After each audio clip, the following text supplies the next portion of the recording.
heavenly. Recording progress. Yep.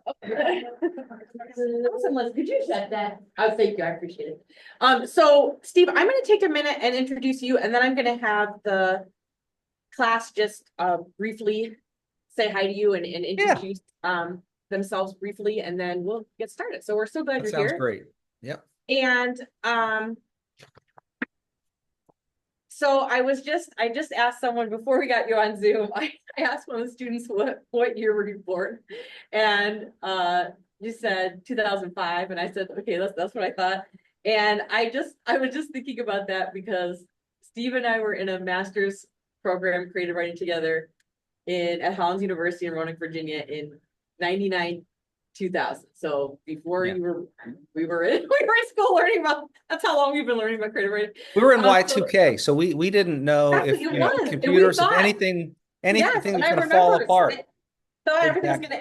Life didn't end, so we're still here. It didn't end. Like no. 5 years later. I know, it's kind of cool. So so Steve has his master's degree from Hollins University, and he also has an MFA, so that's a Master's of Fine Arts, and that's the terminal degree in creative writing, which sounds bad, but it just means it's like the highest degree, from UNC Greensboro. And he's published 4 works of fiction, including the 2004 Novello Literary Award-winning novel Portisville, which has one of the most awesome openings to a novel that I think I've ever read, where a father calls the son and leaves him a message and says, hey kid, I got cancer, you gotta come kill me.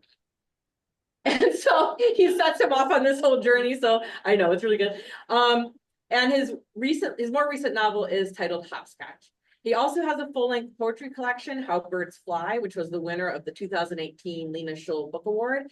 And this is one thing that I really love about Steve, and I told him I was going to highlight this, that after working as an X-ray technologist for 20 years, he currently works in the IT department at Moses Cone Memorial Hospital. He lives in Greensboro with his family. But one of the things I told Steve I wanted to highlight is, which I'm always not so secretly promoting to you, is that I feel like one of our big goals in this class is to talk about having a creative life, no matter how you make your paycheck. You know, your paycheck doesn't have to have anything to do necessarily with your creative life. But I do know, Steve, though, that don't you teach sometimes a class at the hospital? And I don't know if it's for patients and or staff. Do you want to say just a tiny bit about that? Yeah. Thank you, Gwen. Thank you so much, certainly for having me here, and we'll meet everybody in just a second. But yeah, so I do expressive writing classes, is sort of how they're billed. And they're really sort of free prompt, kind of classes.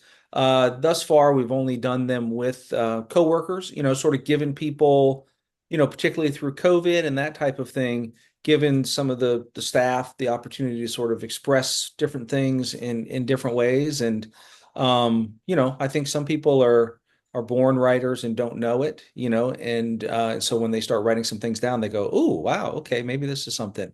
So I do those classes. I also just occasionally, again, I have a full-time job. But I also occasionally teach at a local university, just one class. Right now I'm teaching a fiction workshop at a local college. And, so I do indeed do a good bit of teaching, but it's certainly not my main degree or my main, way to make a living. I think it's just what I like is it gives me an excuse to talk about writing, and so I think that's, anytime you can talk about writing is good, right? I think writing's better than mathematics, at least in my books. So. I know we're on that side. We fall on that side of the equation for sure. Exactly. Awesome. Thank you, Steve. So I'm going to let Sarah kick us off and introduce herself since you're on camera. You can talk about writing. You can talk about anything you want to just introduce yourself briefly. I'm Sarah. I'm originally from California, but I've lived in Montana for a couple of years. I've always really enjoyed poetry. That's sort of been the writing that I think I dipped my toes into first. A lot of like Victorian poetry, a lot of Emily Dickinson and Edgar Allan Poe. And now Gwen has introduced me into writing fiction, and I've been really enjoying that and dipping my toes into that and trying it out. I'm Ariana. I've lived in Montana my entire life. Love it, love it. I just like writing. I've always wrote. I had journals growing up and diaries. To this day, I still have a little travel journal travel around. I recently went to Peru, which has been my favorite trip. I'm just a travel girly and I like to write about my travels. Great, great. And Louis, if you start talking, it should move around. Okay. Okay.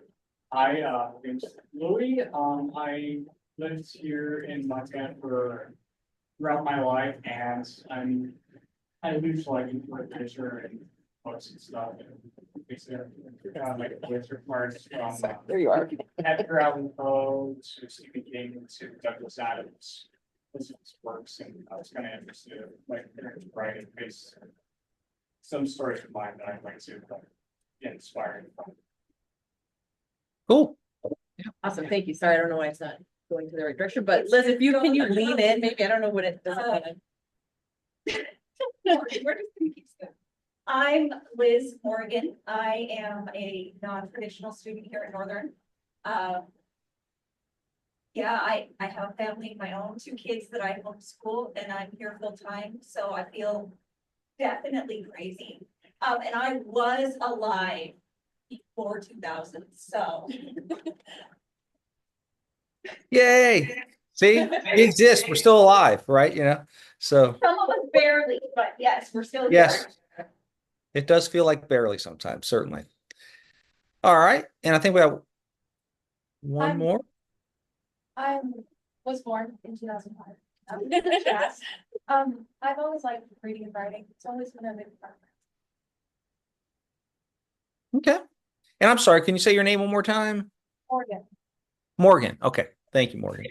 Yeah, it's sort of interesting. It's sort of like the owl sort of moves over. There you go. Everybody's there. But I'm sure that once Gwen sits down, it's gonna probably do whatever it wants. it's gonna do whatever it wants. But stop. Anyways, okay. All right. So so again, Gwen, thank you for having me here. Thanks, everybody. It's great to meet you. Thank you for asking me such really kind questions about my stories. It's not always that we get somebody asking us questions. I'm going to talk just a little bit about, and I'd like this to be a conversation, so certainly please ask questions, that sort of thing. I'm going to talk a little bit about what Gwen brought up, the idea of sort of living a creative life, right? Even if you're not someone who's a full-time artist, right? So I'm going to talk about that a little bit. Then I'll read one of the short stories that Gwen mentioned that you all had read, and then just talk a little bit about flash fiction, how I see flash fiction, and probably these are going to be the same thing as Gwen has told you about flash fiction, and maybe bump up against some of those things, and then answer some of your questions that Gwen had sent me beforehand. Does that seem reasonable?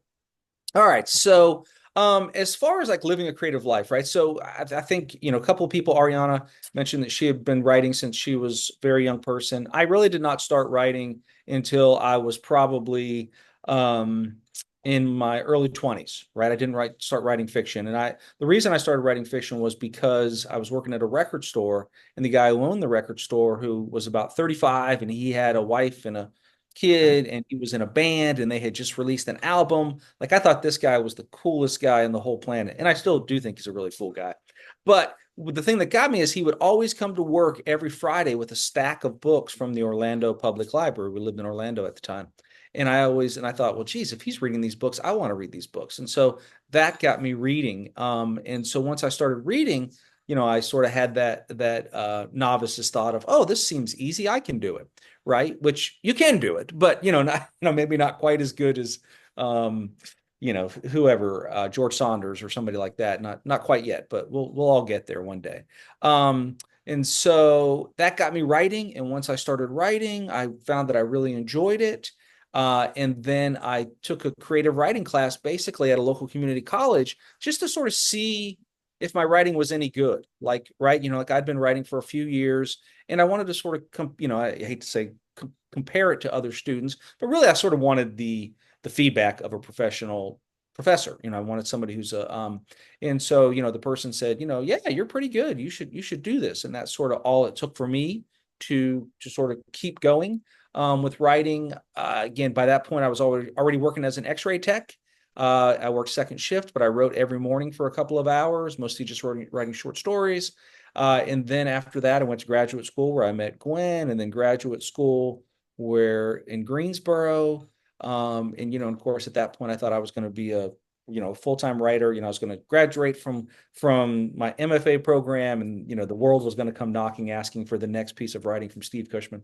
And somehow that didn't happen. And, so I went back to working in the hospital. And a couple years later, I published my first novel, which I had worked on in graduate school. And that, again, I thought, okay, well, this is it. It's going to be my big break. I'm gonna, I'm gonna make a bunch of money off of this. And not that I was doing it for the money, but I just thought this will be my chance to sort of get to become a writer. And the novel came out, and it was wonderful, and it was like, yes, this is great. And then nobody bought the novel, and I got a bunch of boxes in my my back room. And so and I think that one of the things to consider is the fact that I continue to write just because I love to write, right? And I love to write. It gave me something that I didn't need, or that I couldn't get anywhere else. And maybe I didn't know that I needed, but it gave me something. It filled me going into other characters' lives, thinking about them, working on them, those stories and novels, et cetera, et cetera. And then I kept doing it, and I worked full time, right? So for about, I don't know, maybe 5 years or so, when my son was young, I worked weekends. And so I would work 12-hour shifts on the weekends and 1 or 2 days in the week. And so I could work probably 4 hours a day, so, I was working full time, bringing home a paycheck, but I still had time to write. And so I've just continued to do that. And I think one of the things, it's sort of it's a habit of being, right? And by that, I mean, I think somebody asked me one time, I remember I published a novel, and a coworker like a year later asked me, "Are you still writing?" And I thought, well, if I'm breathing, I'm still writing, right? And and I didn't want to be a smart, aleck and sort of say that to the person, but that's what I thought. I thought, like, that's what I do. It's like who I am. And you don't really sort of get there, I think, if you do it every other Saturday, right? Like, I think so. So for me, writing really is sort of sitting your butt in the chair, in the carpool line, in the 15 minutes at work, and scribbling something down. I think I read an article recently with George Saunders, or an interview with George Saunders, and I'm sure you guys have probably read some of his work. And if not, Gwen, come on now, got to get a reading some George Saunders. But anyways, he said one of his goals is to create something new every day, right? And so that might be, it might be a sentence, it might be a paragraph, it might be, to put a couple of chords together on his guitar, right? But if you don't know George Saunders, he's a wonderful contemporary writer, sort of considered probably the master of contemporary short story right now. He publishes in the New Yorker all the time, and his stories and novels one novel wins a bunch of prizes. But I think that that's true. Like, I mean, I think my goal is to sort of create something every day, and whether that is a few lines or a paragraph, or maybe if I'm lucky, a 750 word, flash fiction, a draft of that in a day, those are magical pieces. But I think that, again, so for me, that's sort of how I do it, right? It's just me. It's part of me, as much as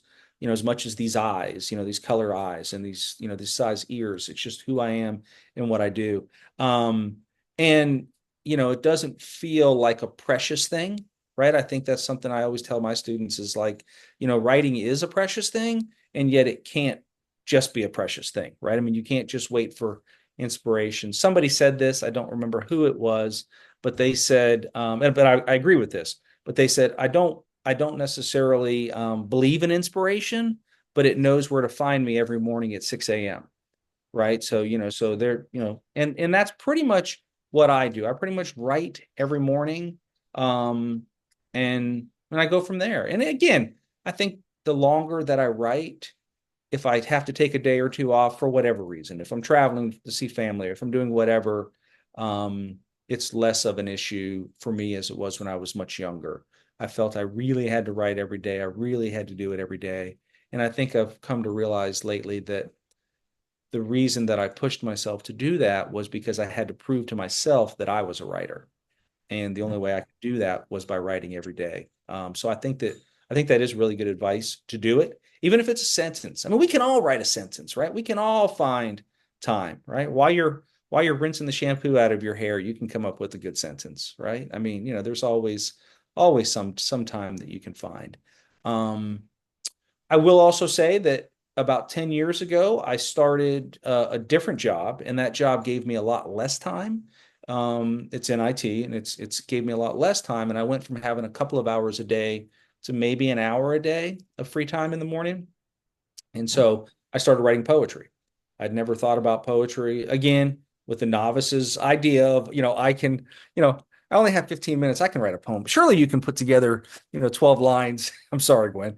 Surely you can put together 12 lines in 15 minutes. And, and again, so what happens is you do that, and you write a lot of really bad stuff, but that's okay. It's sort of, again, it trains yourself to go into and get used to writing. So anyways, that's sort of how I deal with it's just part of me. It's what I do. And I think it's David Huddle has a book called Habit of Being. And, really, I think that's what the writing habit is, right? Is just sort of, that's what you do. If you're someone who runs every day, you're going to do it hell or high water. And so it's the same thing with writing for me. So what thoughts or questions do any of you have about that before we start talking a little bit more specifically about flash fiction? I think it's just a really good message to share. I feel like I've talked about this with a few different people about how we live in a culture where everyone has to be perfect at something. I know the camera's really confused. Where you have to be perfect at something. No one wants to be just an okay musician. You have to be professional.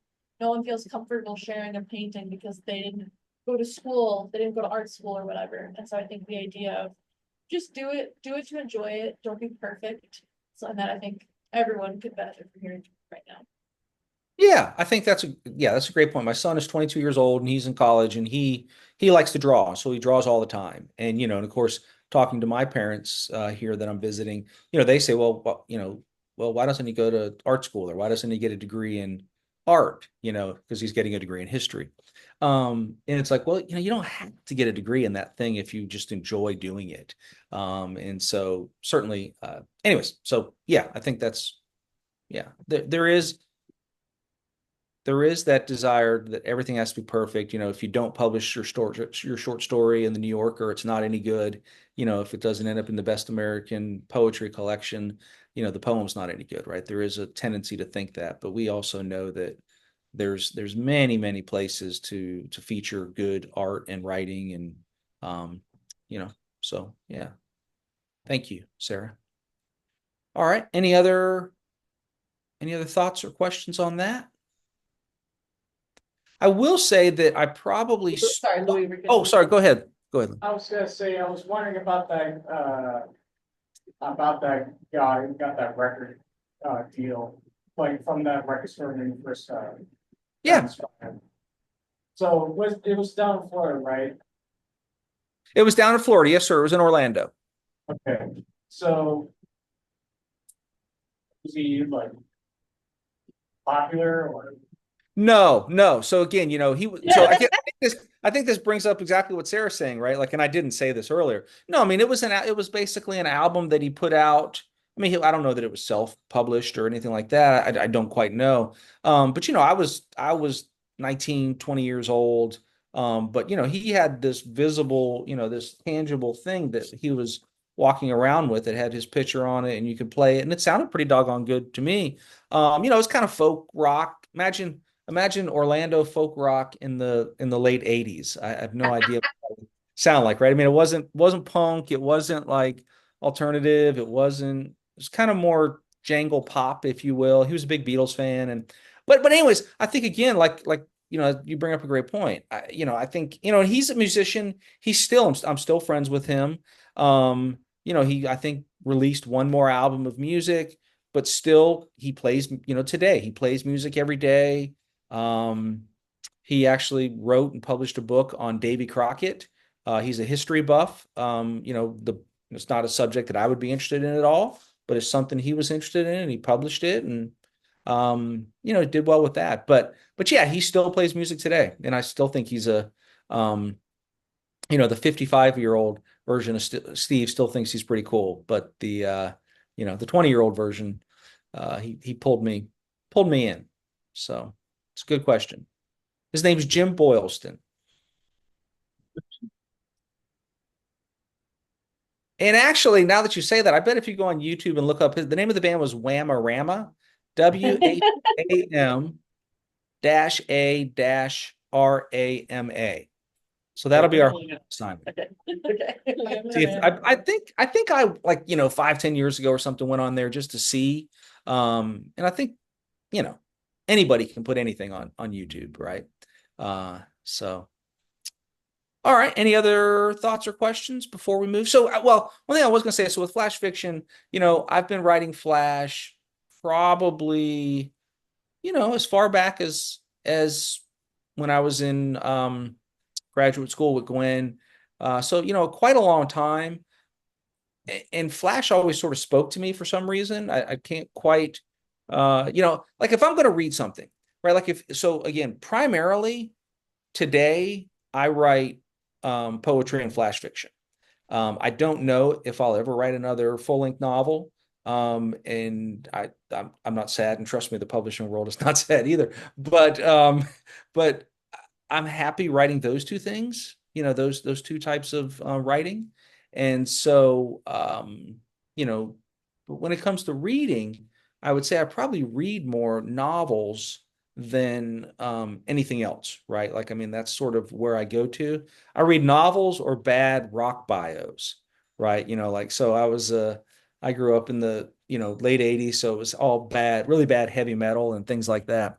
So yeah, anyways, yeah, I just finished reading the Alex Van Halen memoir about his brother Eddie. But anyways, so yeah, those are sort of the two things that I read the most of. I do read poetry every day, and I do read flash fiction. And I think that's one of the ways that you sort of get better at things is by reading a lot of it. I think you need to, right? I mean, I think it's sort of like, if you have somebody who's going to put in a sprinkler system, right? I mean, do you want the person who has watched a couple of videos and maybe put in two of those things, or do you want the guy who is doing it 8 hours a day to put yours in, right? I mean, I think it's just sort of that going to it every day, you get better. I also think that you end up picking up skills that you don't know and things that you do subconsciously. And so I think that that's one of the things about writing that you pick up and you do, again, not consciously. For me, I think a lot of the conscious stuff that happens, like making this a metaphor or doing this, happens in revision, right? But I think that first drafts for me are just sort of getting something out there. And I don't really worry about I'm not too worried about that. I just want to get a story. I want to get a couple of characters in a situation, in a story, move them through something, right? And then come to an end. And then revision is where the real sort of work comes, at least for me.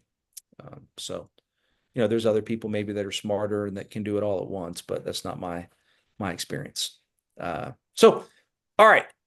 So I'm going to go ahead and read. I'm going to read the story Out of Reach. So if that's okay, I'm going to read that one. It's pretty short, 500 words. And then we can talk maybe specifically about the story, talk a little bit about what makes it flash fiction, and look at some of your questions, right? Yeah, all right. Anyways, so Out of Reach.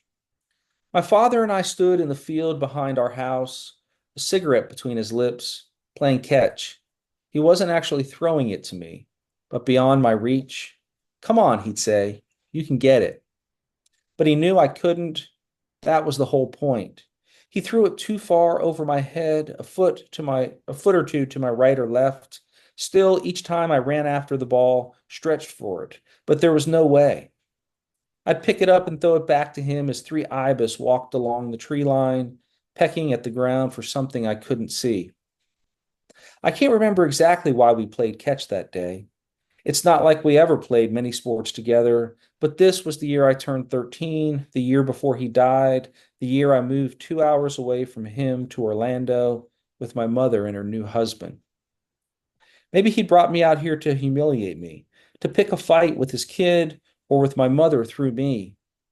Or maybe he did want me to run faster, shed some of the 20 pounds I'd gained since moving away. Perhaps he was trying to teach me some lesson he didn't think my stepfather could. Cut right, he said. I did, and still the football was out of my reach. I couldn't catch my breath. Florida summers are hell hot, and this was the middle of the day, and I wanted nothing more to be back in Orlando in our above ground pool, sipping lemonade with Shelley, my 16-year-old stepsister. Once, when I reached down, a brown snake slithered by, no more than a foot from the ball. I'm done, I said. You're done when I say you're done, he said.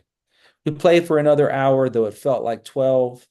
I didn't want him to see I was crying, so I wiped my eyes each time I bent down to pick up the ball.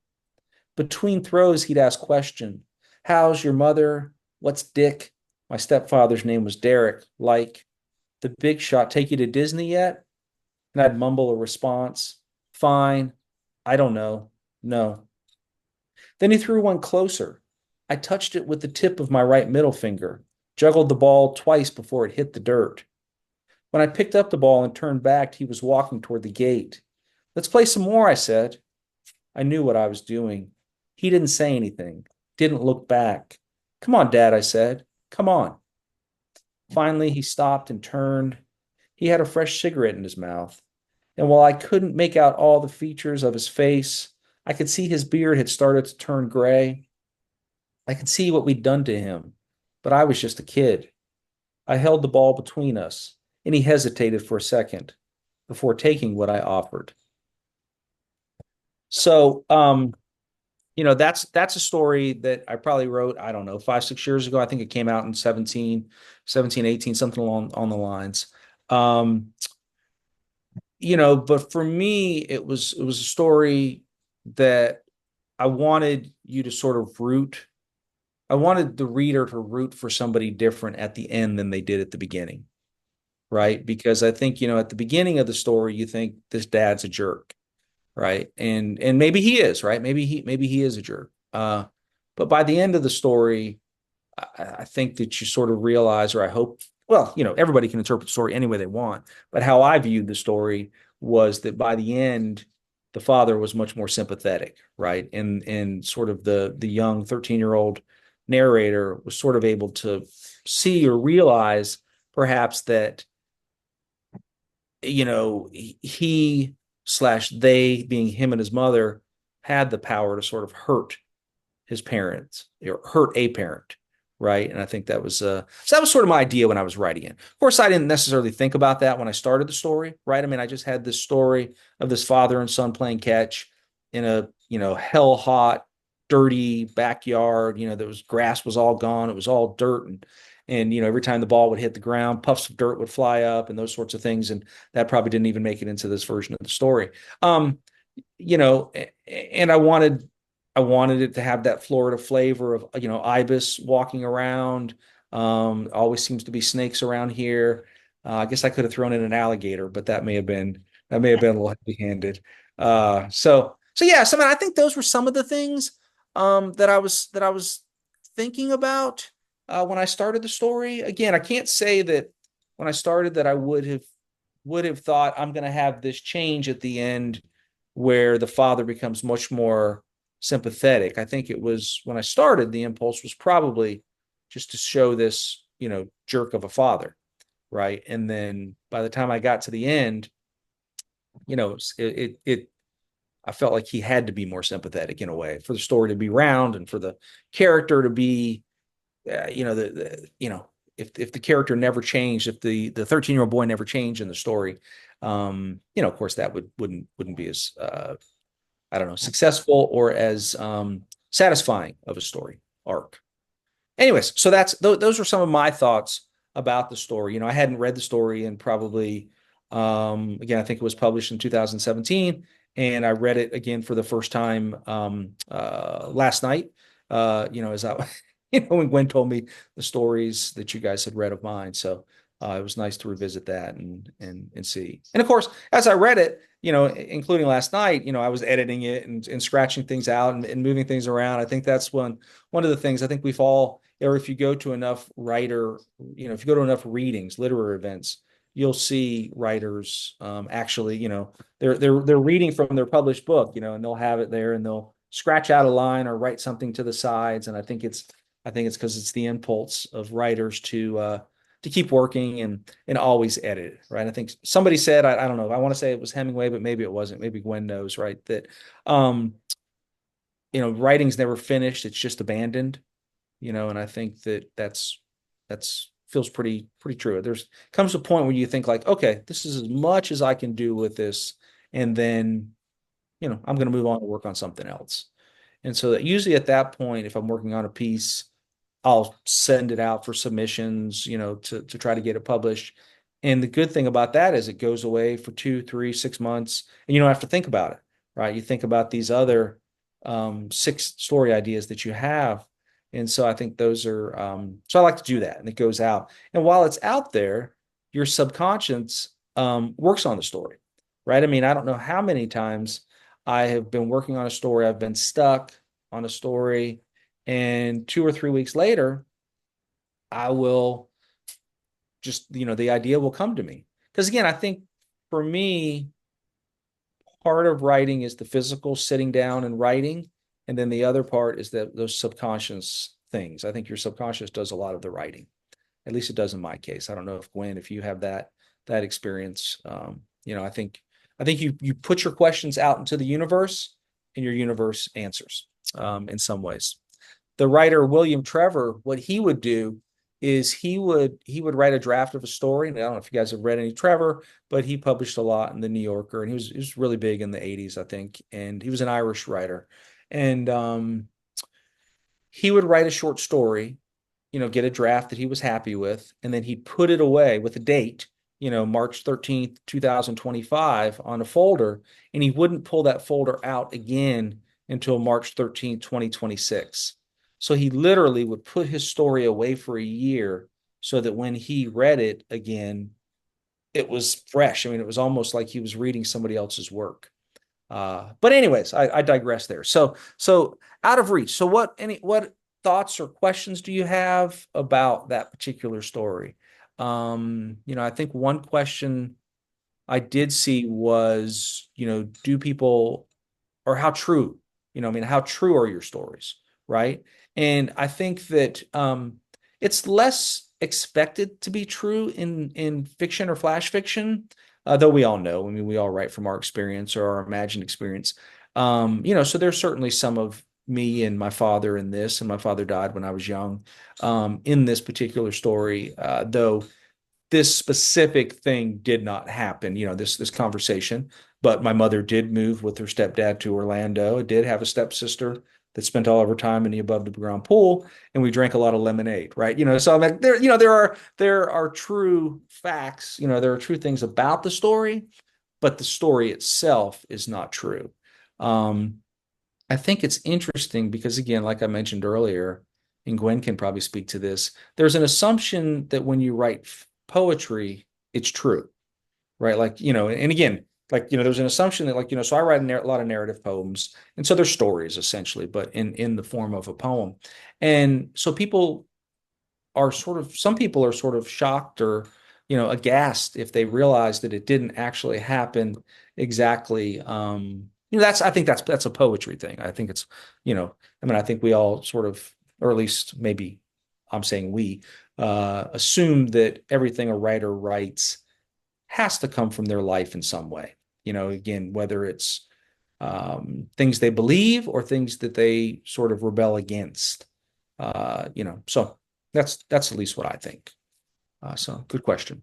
All right, what's another question about this story? What do you guys think? One of the ones we talked about was, is the name Shelley just important to you, or because we noticed there was a Shelley in a few different stories, and so we were wondering if that was just a name that you found. Is there a Shelley? Is there a Shelley? So I will confess this. I'm really bad with names, right? So if you read my first drafts or my wife's name's Juliet or Julie, call her. And my son's named Trevor. So if you read my first drafts about family and there's a wife, it's going to be Julie. And if there's a son, it's going to be Trevor. I usually try to catch those, and go back. I don't know. No, Michelle is just the name I like. It's kind of like Steve. Sounds a little bit like Steve, maybe, but maybe not. I just think it's a nice name, Shelley. Well, I thought maybe it was like a girl that got away. Like, my husband Roger, and he has this rosemary masher. If I have to hear one more thing about rosemary masher, like she invited him over to look at some puppies, and I guess he thought that was a euphemism or something, but there was really puppies. And I was like, okay, so she was just a nice girl that like had to look at puppies and like, can we get over this? This was like 1957, like it's done, it's over. That's So anyway, hilarious. I'm glad to hear that it's not a rosemary masher. Well, I will say, so here's the flip side of that. I do my sort of, what was her name again? Rosemary masher. I wasn't even there. I wasn't even born. So why do I know? My Rosemary is actually Vicky Dotson. There was a young lady. She was my sort of high school crush, and Vicky does show up in a lot of short stories. And so, in situations and scenes that she never, never actually occurred or, couldn't have occurred chronologically. I think names are a challenge. They really are. I think that you want them to sound realistic. So I don't have a whole lot of good advice for names, to be quite honest. I think what I do have to do is, like, for example, right now I'm putting together a collection of flash fiction. And so, so it's a lot of, I've got to figure out who's named the same thing, because if you have a story with Shelley on page 10 and a Shelley on page, 42, of course, people are going to naturally think it's the same Shelley. I mean, I would. So yeah, good point. No, sorry, I got nothing good there about I Shelley. think we also talked about, Steve, one of our questions was about the younger narrator, because like a couple stories that we read, they were about that same, like that 12, 13, just such an interesting age. But one of our questions was like, what do you think is like the pros and cons of having a young narrator? So not an adult looking back, but really the young narrator, and you're in there. I think it's a great question. Yeah, I did see that one. I think that, the world is sort of, particularly if it's present tense, right? But it doesn't have to be present tense for this to be true. I mean, I think, obviously, I mean, a 12, 13-year-old views the world different than a, 55-year-old. But I think that something, when you read it, you sort of think to yourself, was I like this when I was 12 or 13? Is this somebody who's, they sort of ahead, or maybe they weren't quite as mature as me. I think that their world is more open, right? And I think that they're more open to surprise and wonder. And so I think that that's interesting. I also, I always go back to I don't know if it's statistically true or something, but it always feels like, sort of that age between, 6 and 12 or 13 are sort of the touchstone years of your life. And maybe it's just they were for me. And so, like, those are the years that stand out the most. And I think maybe it's just because you're discovering so much, right? And so it makes sense that you discover things. So I think that's a good thing about having a young narrator, particularly if they discover something that you discovered as well, right, at a certain age. Again, I don't think that the writer sits down and thinks, okay, I'm going to, well, maybe the writer does. So I'm gonna write. Here's a good prompt, right? Like, at age 12, come to the realization that your father's an alcoholic, right? Like, that's something that, that's ripe with drama and conflict and disappointment and celebration. So I think that's, we've all sort of, I think, well, maybe not everybody, and if you haven't, I think it's wonderful. We've all come to the age where we realize our parents are not perfect, and we're not, as we get older, we're not perfect to our kids or our dogs or our whatever. So yeah, I think I may have lost the question a little bit, but I do think that I wrote a whole another genre. I wrote something called a novella in flash. which is a novella form, so not quite a novel. It's about 120 pages, and I've submitted it a little bit and might do some more with it, might not. But anyways, so it's a novella. It's basically a coming of age, right? Like, have you all seen The Wonder Years? I don't know if so basically it's The Wonder Years, like, but it's, Steve, or maybe you can call me Sam in The Wonder Years, right? So it's basically my story. There's a Winnie Cooper like character. There's, the brother. There's lots of there's the friend. What was his name? The gentleman with the, anyways, but so like, again, I mean, that's just right material, right? Because you're discovering things, you're discovering maybe things about the other sex, you're discovering things about your limitations, right? I mean, I think that's something, particularly a lot of us come to realize that maybe we're not going to be an amazing baseball player or an amazing volleyball player, right? But we could still play. So I think that's what comes in, right? Sort of the participation awards go away, and you have to sort of find your thing, that you're good at. So anyways, so long answer to that question. Okay. Somebody did ask the question about how do I write? Like, what's my process? Right. And so my process basically is every morning I get up and I have a cup of coffee, and I try within 15 minutes to get writing. And I don't know what I'm going to write. Most mornings, if I'm working on something longer, if I'm working on a 10-page short story or something like that, I might know from what's left over from the previous day. But basically, I get up, I read a couple of poems, maybe 4 or 5 poems, and sort of see where that takes me.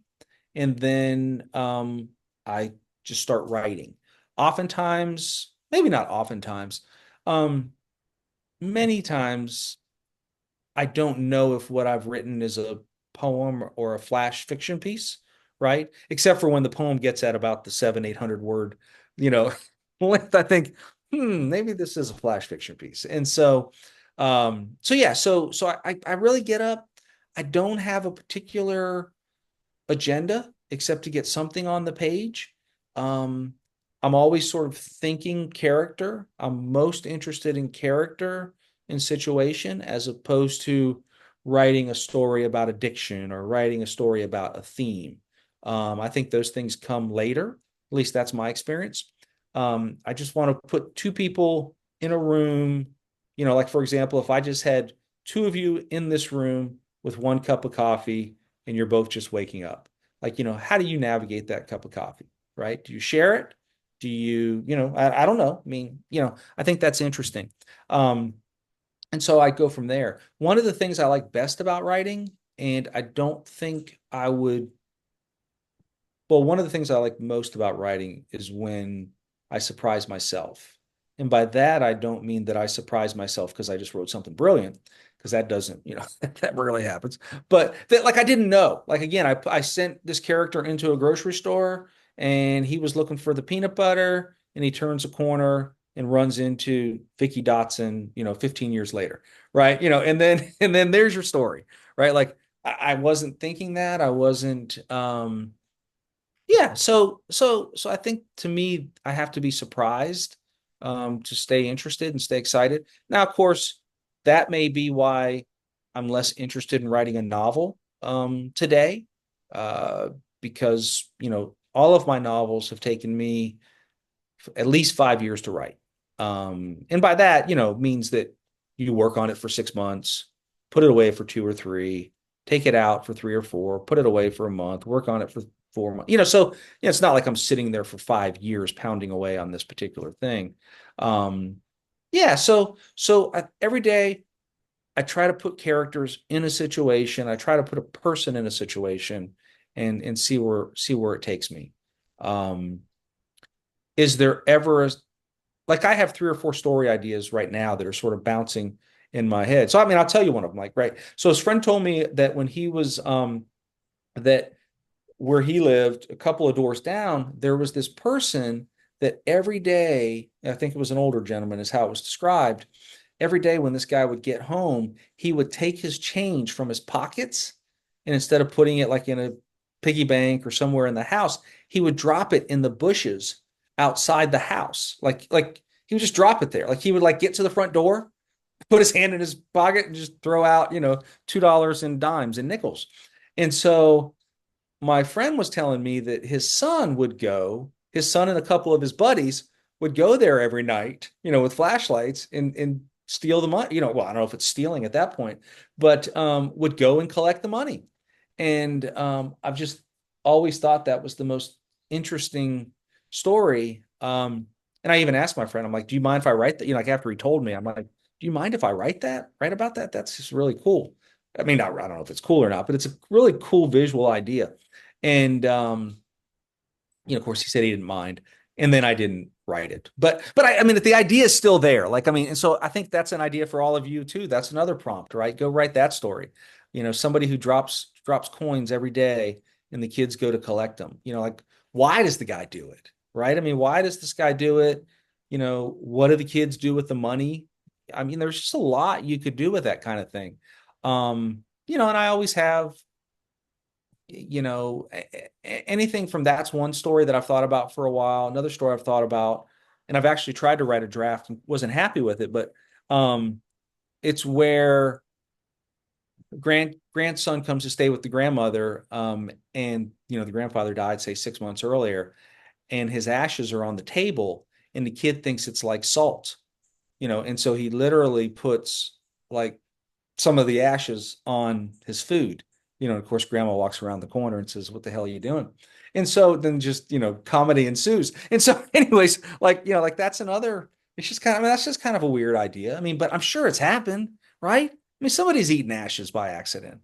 You would think, right? So anyways, that's, there's just, go ahead. You did on accident? Well, my cousin, when we were spreading his ashes, held a handful in the air and we were all downwind. Oh, So he was in our team and in our hair, yeah. so you had to go shower it off. Yes, yeah. Yeah, I definitely go. That could be your scene. Yeah. Yeah, I mean that's a cool scene. I mean, I think I've experienced that. Like when my wife, when her father passed away, we're trying to throw the ashes into this lake, but it was cold, and so we weren't getting in the water.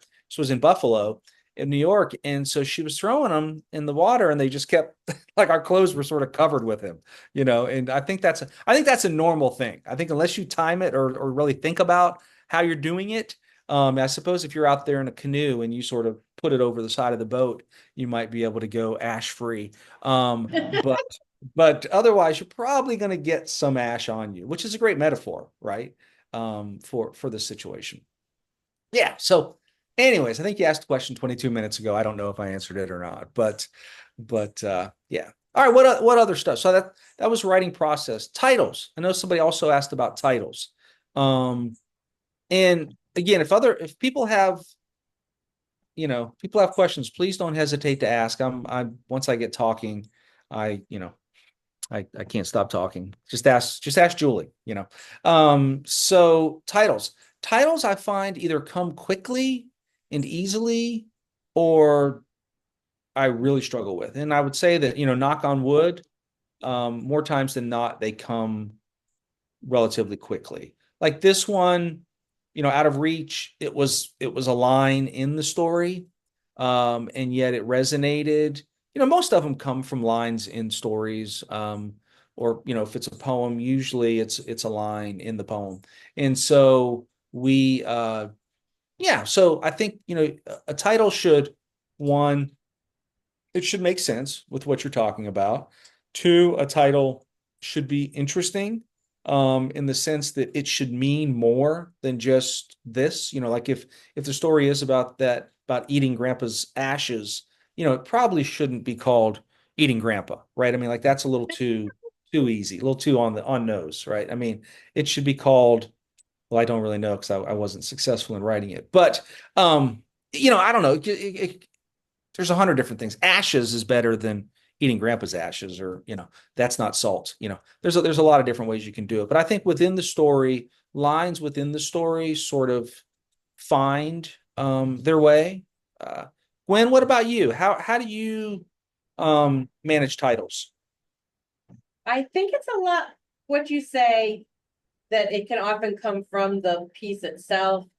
Oftentimes I have like a placeholder title while I'm working on it, but I know that's not the final title. That's just for me, like to set the stage. But like I like you had the one title too that's the like talking with Jim, like the really long title. Yeah.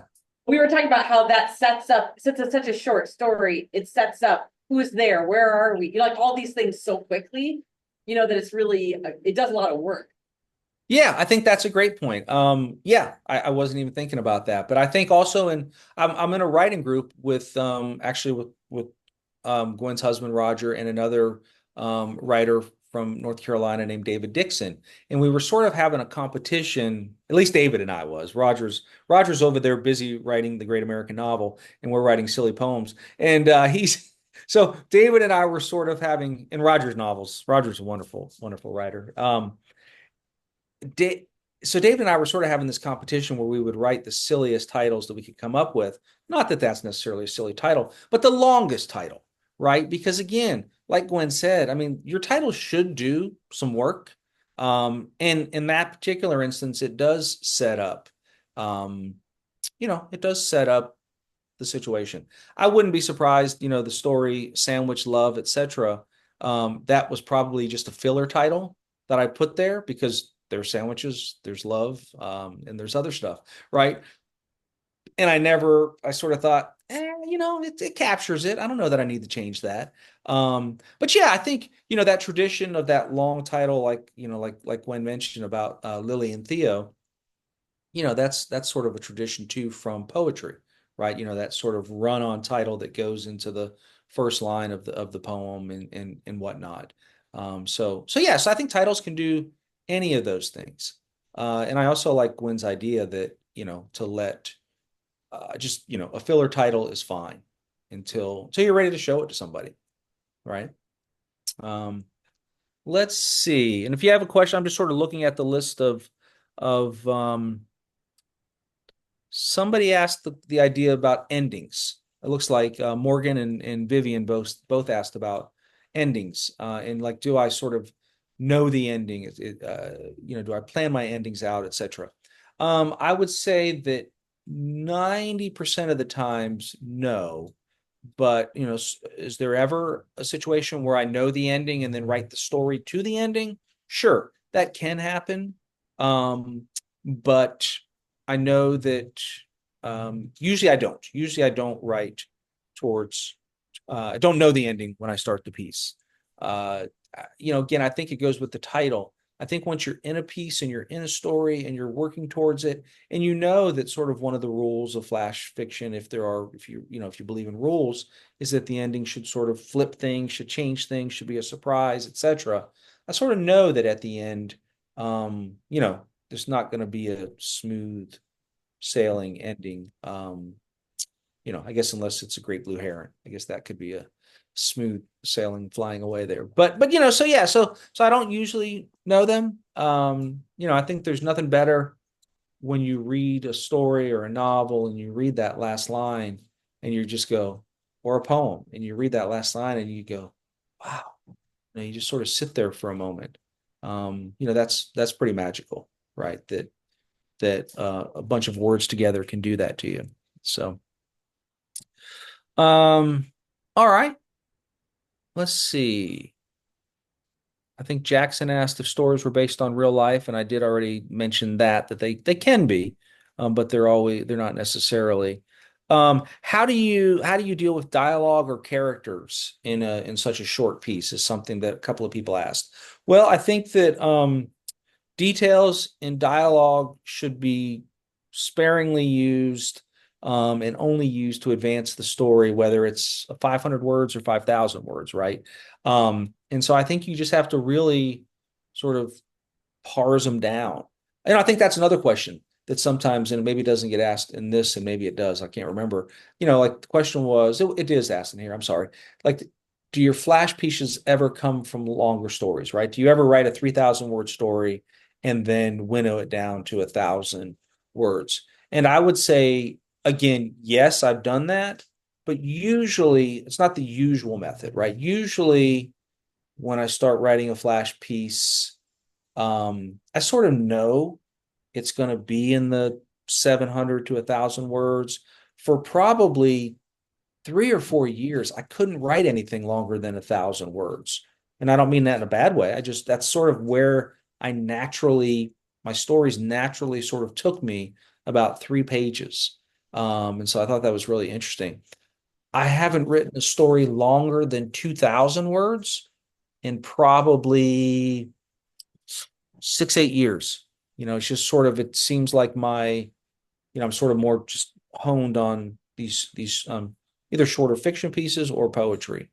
And I think, I'm at the point where I may have thought that at some point in my writing life, but I'm at the point now that I'm just happy to write, that I don't really. I assume you probably heard that one. Maybe it was a really loud thing behind me. I'm just happy to write, and I'm grateful to be able to write, because so many people I know, people I went to graduate school, don't write, and they wish that they would. So I'm happy to write anything, really. Stephen, I think it was interesting that you talked about like putting this novella together though from flash pieces. So I mean, the flash pieces are building blocks that are becoming something bigger. I wonder if you want to talk about that a little bit, and or like when you are revising like the flash fiction, like how do you know when you come to the end? Like how do you know like this is the ending when you don't know it ahead of time, which I can appreciate too, but how do you know like, yes, I think I've found. I think that, so one thing I would say, and I don't think this would be news to anybody. I mean, much of writing is revision, right? And sort of again and again and again. And I think that when you're writing and you're at the point where you're taking commas out and putting them back in on the next read through, you probably are close to the end of the story, or at least your iteration for the story. And I think to answer your question about how do you know the end is the end, I think that what I said before about when you finish a story and you go, that's really good. I think that you hope that when you read the end of your story, you'll say, oh, okay, that's pretty good. Not, maybe you don't have that full experience of, this is, wow, this story just took me somewhere. Because you were living with it for a while. But I think that you also have to sort of be surprised a little with the end, and you have to sort of feel like you've taken it. Um, I'm teaching a fiction class right now, and it's hard for people to sort of understand this, but one of the limits was 15 pages, right? They're writing workshop in one short story up to 15 pages in one flash fiction piece. And many of them complained that, oh my God, I can't make this into 15 pages. 15 pages is not enough. I need more. And, and I think that's okay. I mean, I understand sort of where that impulse comes from, but I also think that there's nothing, you could take out any piece of the story and do something else, with that. I mean, so there is. And so a couple of students who really sort of, were having panic attacks about it. I said, give me your story. Let me read your story. And I'll just sort of I guarantee you, I can find, a handful of paragraphs that you can get rid of. And we, and we did that. And of course they listened about, 10% of the time, but, and all they did instead was change the font to, 10 point or something. But my point is that you can, nothing's so precious that you can't take it out, right? Like of the Out of Reach story, would it have mattered if there wasn't a 16-year-old stepsister in the pool waiting? Probably not. Would it have mattered if those three ibis walked by? The story would have still, been the story, and it still would have lived, I think. And so it's just a matter of finding that and just asking yourself, one thing I did. So I will say this, one thing to think about, right? Just at the sentence level, I did this when I was editing my last poetry collection, and I'd never done it before. And Gwen's probably been doing this for 20 years, so shame on me.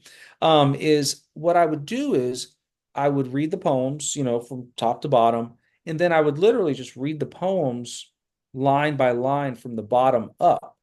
And that made me really look at the line And so it's the same idea is if you read the story from, backwards, read your story backwards and ask yourself, like, do you need every one of these sentences? And I'm sure that you can get rid of some of them. But I think you do all those things. You have all your sort of revision techniques that you use that are sort of hardwired into you, and that you learn, and then once you've done all those things and you just can't think of anything, either send it out in the mail, put it away in the, read in 6 months file, do whatever you have to do to sort of put some distance between you and the piece. I think those are things. Of course, oftentimes we're just really, we want to publish, we want to get things out there in the world. We want to see our name in print and all that, makes sense and are things that I understand and things that I aspire to do, too. So, but it's hard, to put things away. But yeah, hope that answers the question a little bit. I think as far as revision, just a little bit of revision topic, I do think reading backwards is a good thing.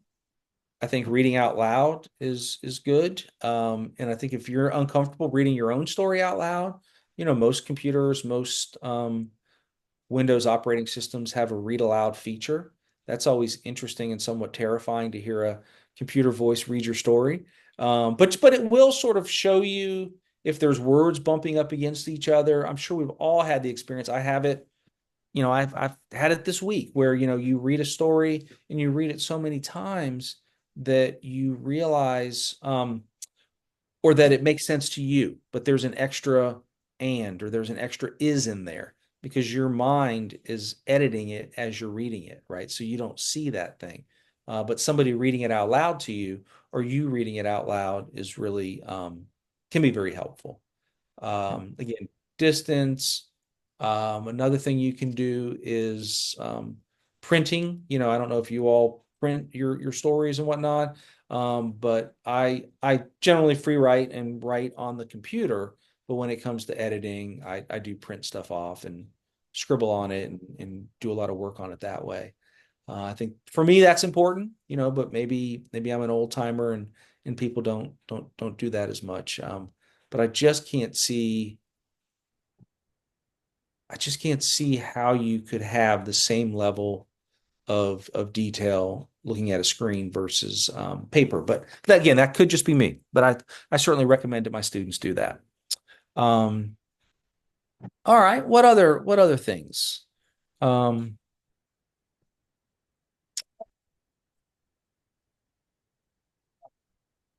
you have any favorite writers? Yeah, great point. Yeah, thank you for asking that question. So yeah, some writers that I tend to look at and see their work all the time and tend to like. Kathy Fish is a writer that I read a lot of her stuff. I read Tommy Dean is another writer I like. Meg Pokrass is a writer. Amy Hempel is another one. One thing that I would recommend is they have these. I'm sure you're all familiar with like Best American Short Stories and Best American Poetry. If you're not, every year these anthologies that come out that somebody judges as the best stories, best essays, best whatever. There are also two flash ones. One is called Best Small Fictions, and the other is called Best Microfiction. And so they're anthologies of stories, that are all under 1,000 words. And I think that for me, that's a really good way in and a good way to see sort of what contemporary flash is like, right? Because maybe some of the stories Gwen has given you is not published in 2024, 2025, and et cetera. So I think it's good to see those things. The other piece I would say about that is that it does give you a chance to sort of see some journals' flavor as far as the things that they like and the things that they publish, right? So if you read 3 really good, cyberpunk flash stories and you see they're all published in this one journal, right? That might send you to that journal to read more stuff. And if you write like that, write in that particular genre, maybe you're going to go there and submit to them or read some of their stories and submit. So I do think reading those best of anthologies is a good way to sort of get into, to give you a broad stroke, right? So you're not reading Tommy Dean's Flash collection, which I think is wonderful, but it's all Tommy, right? So anyways, so hopefully that helps a little bit. I think, did I say Amy Hempel? I think I said Amy Hempel. She's a wonderful writer as well. Yeah, I'm sure there's 10 others that I could think of, but most of those people, if I see one of their stories, I do read. I'll go right to it and read it. So usually pretty spot on. Yeah. Speaking of them, I know Tommy Dean and Meg Pokrass. They have. Are you all familiar with Substack? I assume people are, or if you're not, they're sort of like blogs. People familiar with blogs? They're sort of the new blog or newsletter. And so what you can do is you go and you submit to or you subscribe to somebody's blog, right? So, Gwen could have a poetry blog, right? And she could write about contemporary poetry. And so what it is it's just a newsletter. It comes to your email. And one I would recommend for Flash again is Tommy Dean. And you can get a free version, or you can get a version where you pay $5 a month or $10 a month or something like that. I never pay. I mean, I always get the free version. And he sends out these wonderful newsletters once every couple of weeks with flash tips and a link to a bunch of flash pieces that he has read and really likes. So those are a couple of pieces, a couple of ways I think to sort of see contemporary flash. Some other journals that I think that I like, and I think that consistently month after month publish good stuff are Smoke Long Quarterly. So Smoke Long, I guess the amount of time it takes you to smoke a cigarette. Vestal, Vestal Review is another good one. And the Tahoma Literary Review. Those are three that I've either subscribed to or read. In these days, all journals have an online component.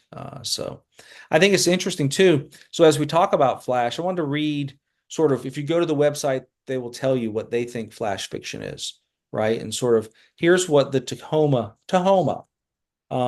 Literary Review says. We are looking for pieces that combine the lyricism of poetry with the impact of short story. Use of language is as important to us as a sense of story. Send us stories that surprise, challenge, and move the reader. Sounds good. I want to be challenged and surprised, right? Vestal Review says, a good flash, replete with a cohesive plot, rich language, and enticing imagery is perhaps the hardest type of fiction to write. A good flash is so condensed that it borderlines poetry.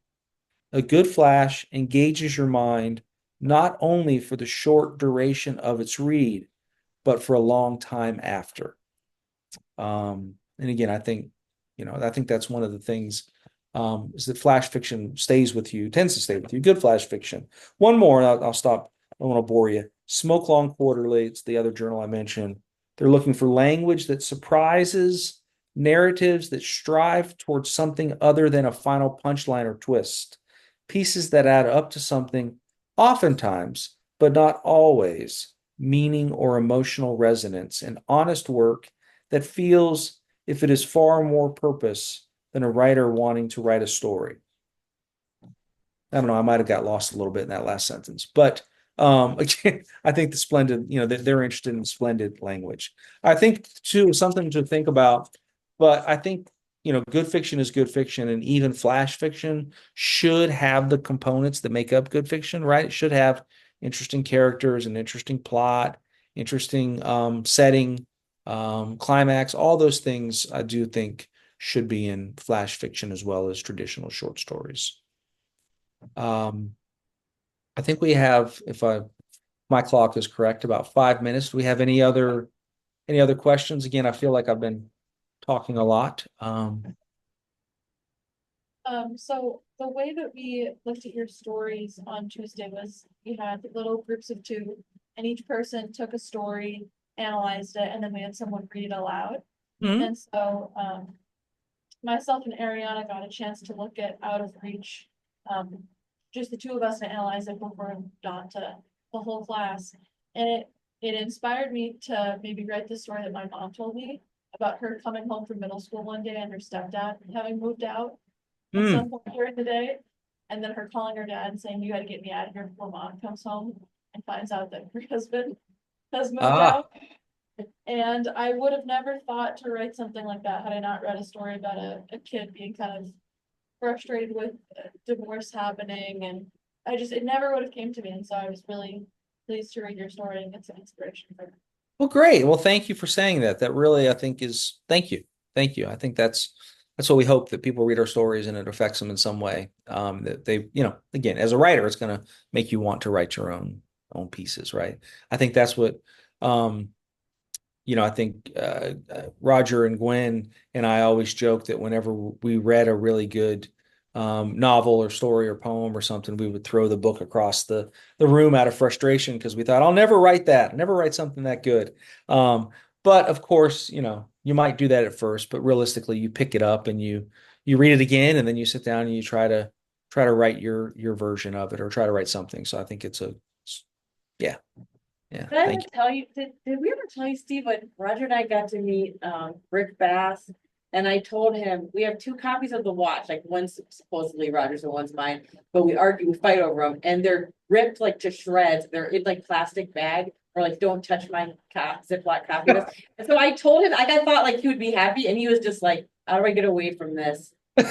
80. I think he was horrified or something, but we love the book. We love the books to death, and I compliment, but I think he just thought I was nuts. Yeah, I mean, I could. Well, yeah. I mean, yes. That's a story collection that I too treasure. I mean, it's one that it was really a touchstone for me when I started writing. It really is. So, the Rick Bass, The Watch, is what we're talking about. If you're When getting. he was reading, he had changed stuff in those Oh, stories. had he? Yeah. Yes. It I changed think. it. We're like, why did you change it? What do you do? Yeah, it was so perfect. And I No.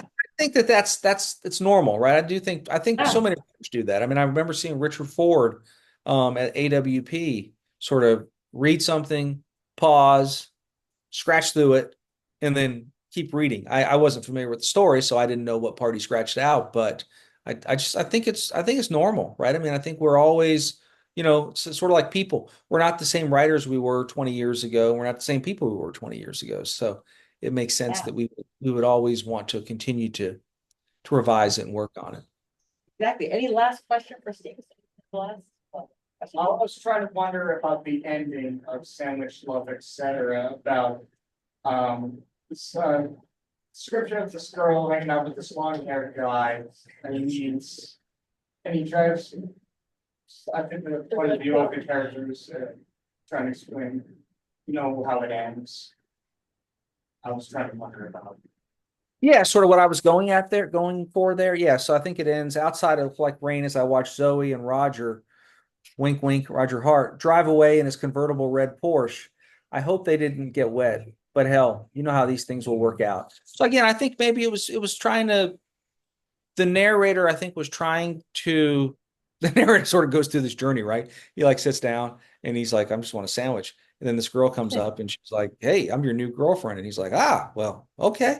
And then she's gone, so I think he was playing on the idea of, the narrator was playing on that idea that, easy love is, love's easy come, easy go, right? Like, I can't say that I had anything deeper in mind than that. I think the story is, kind of a fun story. It was a fun story to write. And I think He has that's, that beautiful moment in the where he remembers his sister telling him, like, when love comes along, like, you got to be ready for it. Like, you don't know. And I don't think she literally meant that, like this random right. girl. But he has that idea. And so he has this hope, even though this one didn't work out. This was like a mistaken identity or whatever. He still is like, oh, well, you don't know what's going to happen, You don't know what's going to happen. I mean, because if I was sitting here and she just sat down, why can't that happen tomorrow? I'm coming back tomorrow for lunch, thinking, you never know.